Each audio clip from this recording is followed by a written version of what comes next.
a pass. Yes. No, they are convinced that Nile didn't murder their wife, but they are also like, but he's still pretty despicable. Right. Wait, how many episodes of this been seen? Only the first one. Oh, right. Yes, right. yes. Right. So I was wondering, like, is there something freeing though in playing someone who says what they want and you know? Oh yeah, no, enormously so. Yeah. And I felt, you know, for me the at the very core of this incredible piece was this incredible relationship where these two people seemingly have this enormous. They've been kind of emancipated through tragedy, you know, and their truth then becomes very present and very kind of at times almost aggressive, which is very fun to play, but also arresting to watch, I thought. I'm sort of curious about that because, you know, the show does hinge so much on the relationship between these two characters.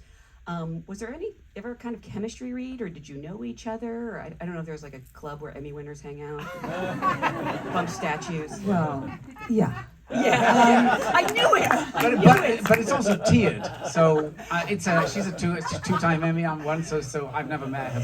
You can't get through the door. No, yeah. no. The two is a rare. Yeah, it's fine. No, I hadn't, weirdly, because, you know, we are both New Yorkers and we're both around the same age and we both, you know, but no.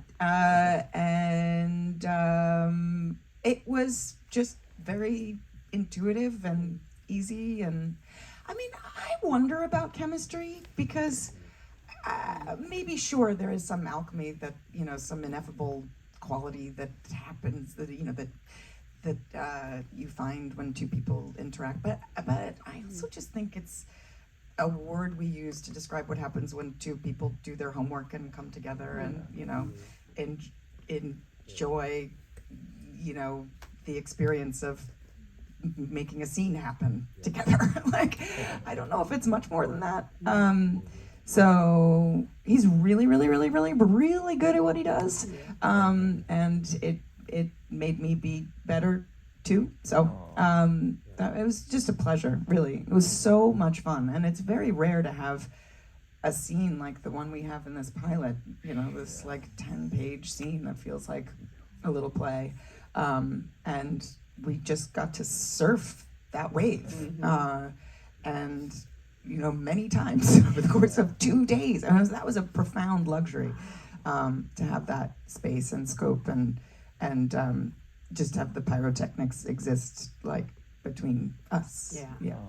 And also your characters don't really know each other at the start. I don't know how chronologically you shot, but you're getting to know each other probably as the characters are. Yeah, that was I think your second day.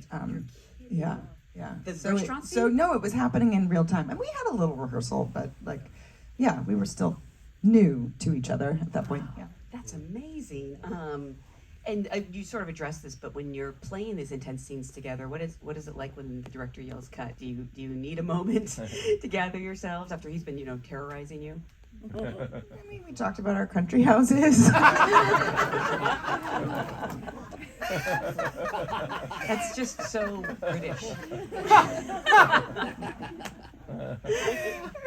I have to admit, every time they said cut, because it was the second day, and I was sort of terrified, but also it was like a horse race, you know what I mean? The gates flew open and then we were off, and so every time they cut, I was like, let's go again, I want to go again, because like it was building with each take, and you know, Danes will serve volleys at you that are 110 miles an hour, which so you kind of go, I want another shot of that, give me another go. Yes. How did you prepare to play these characters? Because even though it's acting, you're sort of putting in your state of, you know, very deep grief, and then, you know, God only knows what's going on with Nile, what's going on in that head. Is that ever a challenging place to be? To a degree, in that the entire arc wasn't quite mapped. Put it mildly. So I did keep going. So let me in on what happens at the end. And I badgered Claire relentlessly, thinking, well, I'll just go to the executive producer, she'll tell me. And you going, I don't know. And I went, I know you're saying that, but tell me what does happen. You're like, I genuinely don't know. They didn't know. No. Really? While you were shooting? Yeah. which was sort for of like quite some time. Daniel Pearl had Thanksgiving with us at our country house, and we have a yurt in the woods, and it served as a kind of writer's retreat. So I'd like throw him a turkey leg and be like, "Don't come out until you give us the finale." That's actually true. Like he was power, you know. Yeah, I'd give him some pie. You know, 4 more pages. But yeah, no, it was happening in real time. I mean, and that's unnerving. I had the privilege of having worked with Howard and Daniel before, weirdly, like on separate projects. And I mean, Howard for a very long time on Homeland, but Daniel and I had done a film together based on a play that he wrote.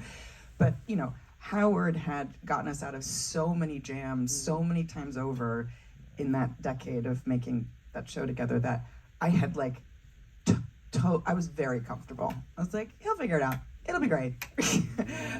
You didn't have the benefit of that history. No. Although I do, as sometimes as unnerving as it can be, of when that does happen, there's a degree I do agree with, whereby the writers like to look at the alchemy going on, or non-alchemy. No, I think alchemy does exist too. Yes, but or they just basically need to see what the cast is doing, and then they go, oh, okay, this is a stronger element. This we can magnify or take down, and I do appreciate that when it's in real time. They look at it and they go, right, this is what's going well, or this is what's working well. Let's bring that to the fore. So I do appreciate that. But then also the perverse flip side of it is you're just playing things in real time. Mm-hmm.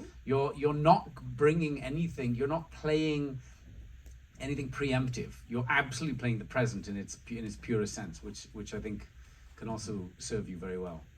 That's so fascinating because, on one hand, you shouldn't play the ending, you shouldn't know the ending, but right. I am curious, at what point did you have the finale episode, and did you look at it and did it change anything for you? Really deep into I would say 3/4 of the way. Yeah. Like up to the edge. And it's good. Did anything happen in that finale that contradicted the backstory you had created for yourselves? Not for me. They're incredibly talented group of writers. So they knew what they'd been building. They were going to capitalize on and kind of bring things back, and so that there were. I mean, there were certainly twists and turns that made me gasp. I went, dear God, how can these things come from the dark recesses of your brain? Which is terrifying, but dramaturgically sound. Was there any special preparation involved? I mean, I don't know. I read a number of books about grief. That wasn't my favorite part of the process, but an essential one. Yeah, I mean, Rob Delaney wrote a really, really beautiful book about losing his son, and I listened to his reading of that book. That was very moving. That was helpful. I tried to internalize that a little bit. But no, it's excruciating, and don't recommend it. If you can't avoid playing a character who's lost their child, you should. But it was so central to what she was wrestling with. Yeah, sad. Yeah. But she comes through in the end. A tease for the next 5 episodes. What about for you? Yeah, just the same. A great degree of reading about, sociopaths, psychopaths, and where the fine line lives, and not that I want to give away the ending at all. There's the psychological elements of what makes them that way. Mm-hmm. Well, like you said, I know it's acting, but is it hard not to take that home with you at the end of the day? Like, do you find it affects your mood? Do you have a way to sort of cleanse yourself of the character? Or maybe you think you do. Maybe I should ask your spouses what you're like at the end of the day. They might have very different answers. I'm like, I have a switch. It's off as soon as they say cut. No, it's not. In the first few episodes, especially first 2, we really had to establish her isolation. So there are a lot of scenes where I'm just in my office all by myself. I mean, I did have Steve. Lemon is her real name, who was a true delight.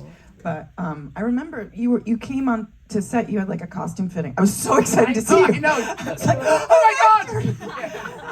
Because it was just a lot of clickety clack and a lot of like looking at the an empty computer screen. Like, ugh.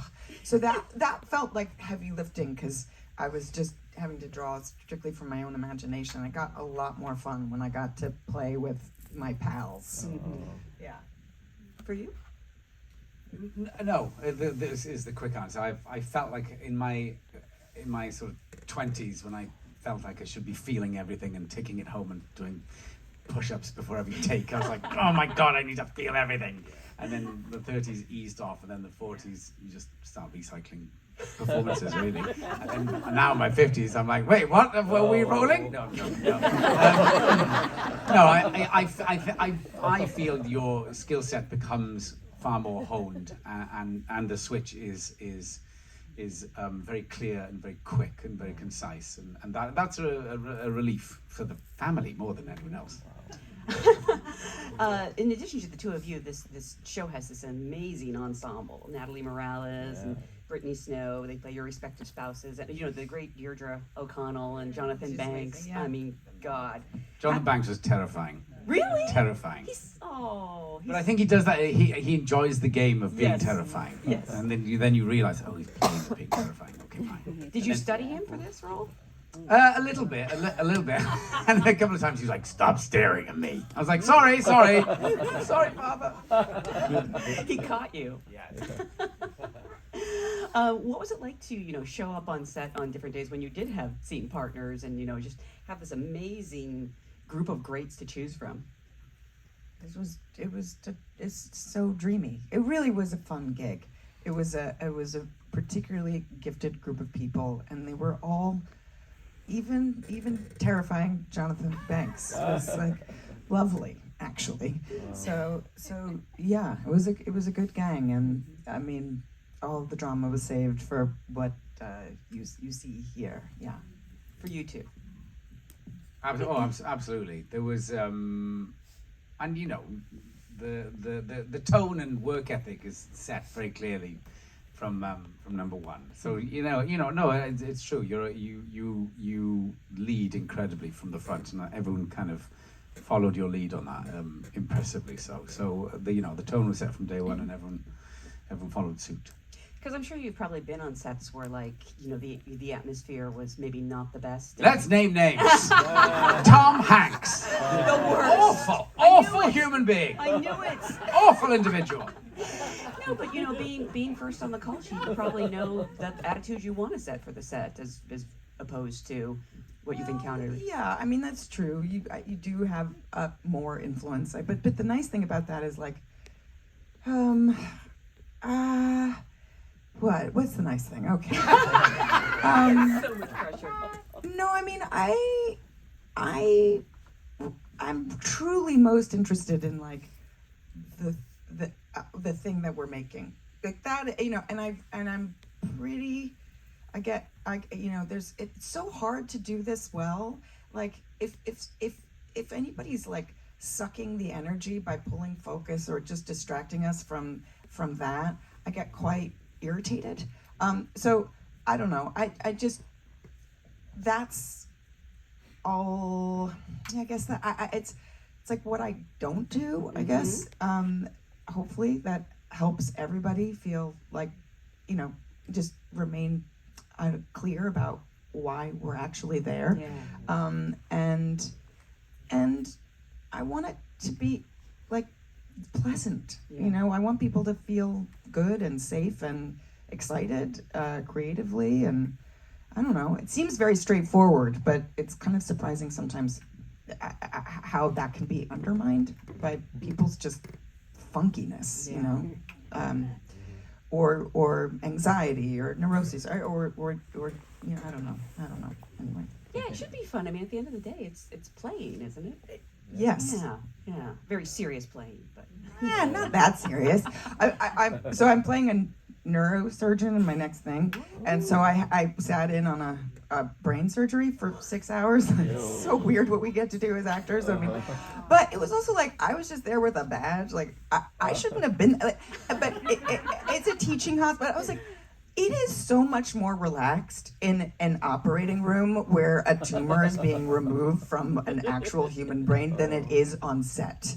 Like, we act as if we are saving lives. We are! Yeah. It is life or death! And the people who are really doing it are very chill. Like, come on in. You want a bagel? Yeah. That was shocking to me. Very humbling. Well, now I want to know, what's the strangest thing you've ever done for research for a role? Sitting in on a neurosurgery is pretty. I think that's the top of the bill right there. Neurosurgery. Hand me that, Danes. Yes. Have you scrubbed up? Yes. I mean, like hanging out in Langley was cool. Did you get to do any of that? No, we met with an illegal because they weren't called spies. They were He came to set a lot and kind of told us the crazy things he did. So being privy to what he was saying was kind of staggering. Yeah. If you had hung out at Langley, could you tell us? I can't. You definitely couldn't go to the gift shop. I was just about to say, tell them. Yeah, because you have to be American-born to buy a mug that has the emblem of the CIA on it. Yeah, no, so we had to go get loot for Damien and Marina. I mean, you can. It's not even you can be a citizen, but if you were not born here, you can't buy a pen. Know? I don't know. I don't know. So, first It's of all, really weird. It's very reassuring that they do, and they kind of go, "Excuse me, you Do can't you come feel in." safer now? Yeah, I did. go in with like a thick American accent. Yeah, and they're like, Hello "Yeah, there." beat it, Let's Lewis." talk sports. Yeah. First of all, I'm kind of blown away that there's a gift shop at the CIA. It's actually cool shit in there. Oh, I bet. Wow. Yeah. Spy on your neighbors. As I mentioned, the rest of the series will be premiering on November 13th. What can you tease for it? For everyone who wants to go home and binge it right now, but has to wait less than a week, I think. Oh, it's a roller coaster, folks. There's more twists and turns than a Homeland Americans mashup. That's really how they should pitch this. Yeah. I've been pitching that for years. I mean, you're right, actually. I don't want you to give anything away. I will just say it's great. You should immediately watch it all. Try not to maybe watch it all in one sitting like I did, because my dreams were weird. But again, I want to remind everyone that The Beast in Me premieres on Netflix November 13th. Thank you so much for being a great audience. Thank you for being here. Thank you for coming out. Yeah, thank you.